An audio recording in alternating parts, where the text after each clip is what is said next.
I think one of the biggest challenges we all face is the challenge to create the right habits in what we do day in and day out, to do the little things right, have fun doing it, have the right energy and enthusiasm, sort of approach things with, a disciplined mindset to create those habits. So you're going to have confidence in the fundamental execution.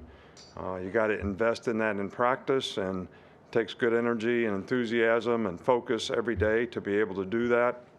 I was, pretty pleased with the way, the players did that today. So, hopefully we can build on that, and it's going to help our execution come game day. We have a lot of respect for Ole Miss. We understand the challenge that we have. This Saturday in Oxford, they got a lot of good players. They're well coached. It's challenging schemes on both sides of the ball. So we're doing the best we can to get our players ready and confident to be able to play with confidence when the game comes. One thing I'd like to mention, Veterans Day coming up, this week. Just like to take this opportunity to thank, all the veterans who served their country, to make the sacrifices they made for the quality of life that maybe so many of us take for granted, that we certainly shouldn't.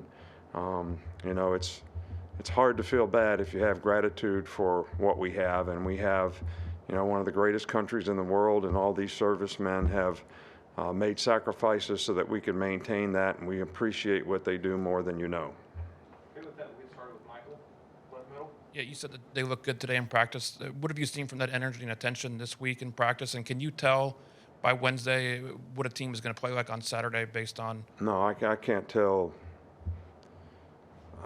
You hope that when guys practice well, and I believe in this, that they will play better in the game.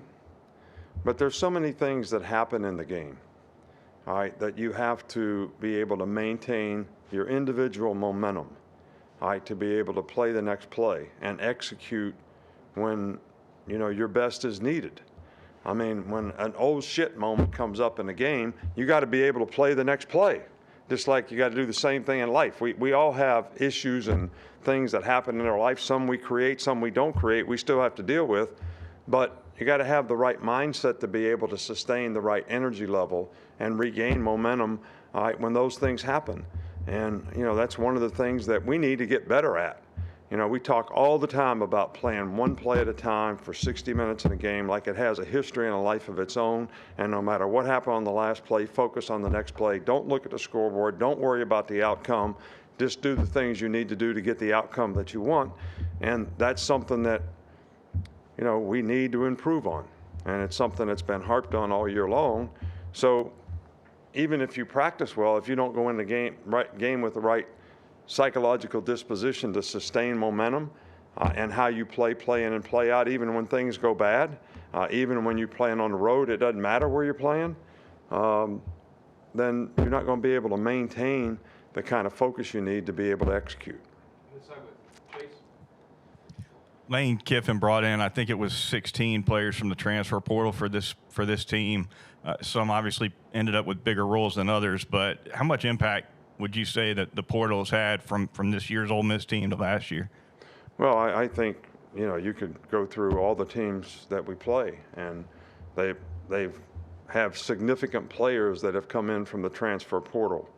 And Ole Miss certainly has significant players. LSU had significant players last week that, made their team better. And, it's almost like, can you only build your team in the draft, or is there such a thing as free agency now in college football?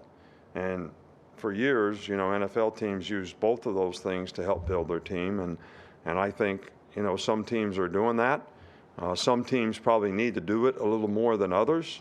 And but I think it creates a lot of parity relative to how fast you can rebuild a team, how fast you can sort of get your team where you need to be very, very competitive. And I think Ole Miss Lane's done a great job of that, and he's got a lot of significant players that, and you couple that with some good recruiting, and it helps your team be really good, and they got a really good team. Stay on the right with Charlie. Their quarterback's one of those transfers. Just what stands about him and his ability to pick up Lane's offense? Well, you know, he looks to me like he must be a really bright guy because he does a really good job of executing the offense. He can make plays with his feet. He's athletic. He's a big, strong guy. So he's, you know, a good runner, different kind than what we played a week ago. He's a really good passer. And, you know, he does a good job of faking the ball, which is important in a lot of their shot plays in terms of things that they like to do because they run the ball so well. They've got really good play action passes. And, you know, he's done, I think, a really, really good job for him all year long. Two more, we'll go to Mason. You talked about players have to prepare day in and day out to compete highly at this level, but for a coach that's well-traveled like Lane Kiffin, what goes into preparing day in and day out to coach at this high level? Well, I think, you know, you have to have a systematic approach. I can't speak for Lane, but, you know, he was here and did a really good job when he was here, and he's obviously done a good job, you know, every place he's been since he's been here. And, you know, for me, I can speak to a systematic approach that in terms of trying to develop a culture in an organization that develops a standard and an expectation of what people need to do so that they create value for themselves and we can have success as an organization. They can have success individually. We can have success as a team, and, you know, have good people in your organization who are actually carrying out, you know, the principles and values of the organization, the standard that you want to set in terms of the culture, whether it's discipline, work ethic, people being responsible and accountable to do their job, pay attention to detail, you know, so all those things, you know, sort of make a team what it is. Obviously, you got to get the right people, so you got to do a good job of recruiting in all parts of your organization, coaching staff as well as the kind of players that you bring in. So I think all those things are critical. Having a good system, offensively, defensively, that players have a chance to be successful in, I think that's obvious too as an important part of the overall, you know, system and program. We'll finish up here with Nick. Will Reichard became the program's all-time points leader in this past game. How would you, obviously he's still playing, but how would you characterize the career he's had for you guys? Well, I think Will's been great. I mean, I've been coaching for a long time, and I know a couple seasons ago he was perfect for the whole year in terms of field goals and extra points, and every time he kicks. And, you know, he's done a really good job for us this year. I know that, you know, he missed a couple, but they were long ones. They were tough ones. And but he's been very, very consistent. He's very consistent in practice. He's very consistent in his routine. He's got the right mindset to not get sort of rattled in situations. And he's very, very competitive.